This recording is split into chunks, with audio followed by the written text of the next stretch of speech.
Құрметті оқушылар, сәлеметсіздер ме? Бүгінгі біздің сабағымыздың тақырыбы қорқыттың нақыл сөздері туралы. Оқу мақсаттары: көркем шығармадағы кейіпкерлерді сомдауда тура және жаңа мінездеулерді жүктеу. Көркем шығармалардан алған үзінділерді өз көзқарасын дәлелдеу үшін орынды қолдану. Бағалау критерийлері: шығарманың тақырыбы мен идеясын ашады, басқа мәтелдермен салыстырады, өзіндік баға береді. Қорқыттың нақыл сөздерін оқып отырсақ, оның негізгі тәрбиелік идеясына байланысты мынадай топтарға жіктеуге болады. Тұрмыстық қажеттіліктерге байланысты нақыл сөздер, ана туралы нақыл сөздер, тәлім-тәрбиеге байланысты, өмір мен өлім туралы, туған жер, елге арналған нақыл сөздері. Олай болатын болса, қазір мына бір бейнебаянды барлығымыз бірге тамашалап, әрі қарай жұмысымызды жалғастырамыз.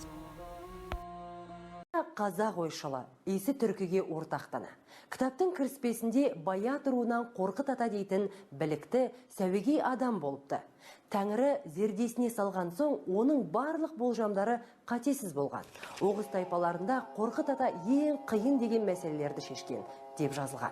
Кітапта Қорқыт дананың ел аузында қалған нақыл сөздері келтіріледі.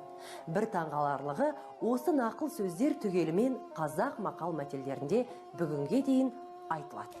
Мысалы, құмды қанша үйгенмен төбе болмас, қара есектің басына жүген таққанмен тұлпар болмас.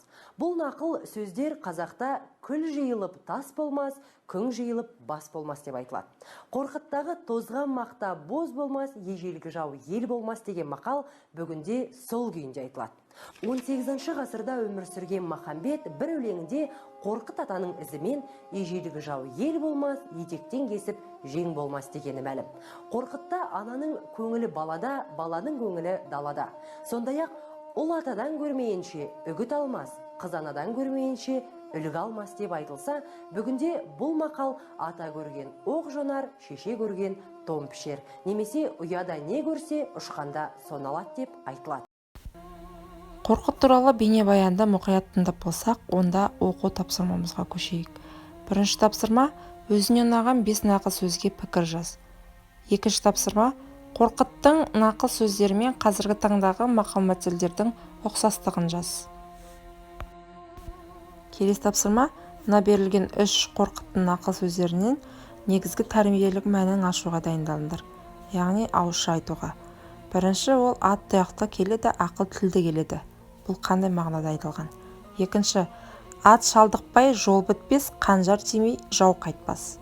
Үшінші, қыз анадан көрмейінше өнеге алмас, ұл атадан көрмейінше сапар шекпес.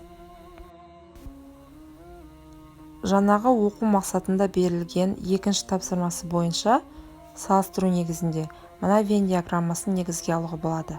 Қорқыттың нақыл сөздерін жазасыңдар, және екінші бағанына қазіргі мақал мәтелдерді жазасыңдар. Ортасына ұқсастығы, яғни Қорқыттың нақыл сөздері мен қазіргі мақал мәтелдердің ұқсастығын осы Вен диаграммасы арқылы жазуға болады.